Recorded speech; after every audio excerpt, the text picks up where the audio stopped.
రామయ్య తండ్రి, మాకు బిడ్డనివ్వు, నీ పేరు పెట్టుకుంటాం. సూర్యుడు అస్తమించాడు.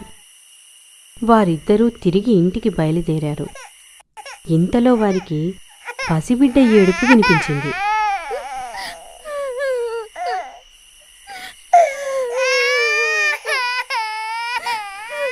వెంటనే వారు ఆగి, ఎవరో పసిబిడ్డ ఏడుస్తున్న శబ్దం వినబడుతోంది.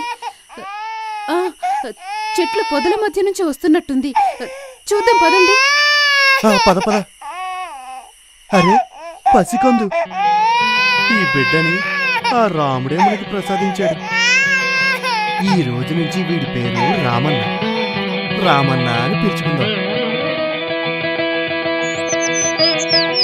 అలా వారిద్దరూ ఆ పసిబిడ్డను తీసుకుని వెళ్ళి గారాబంగా పెంచుకోసాగారు.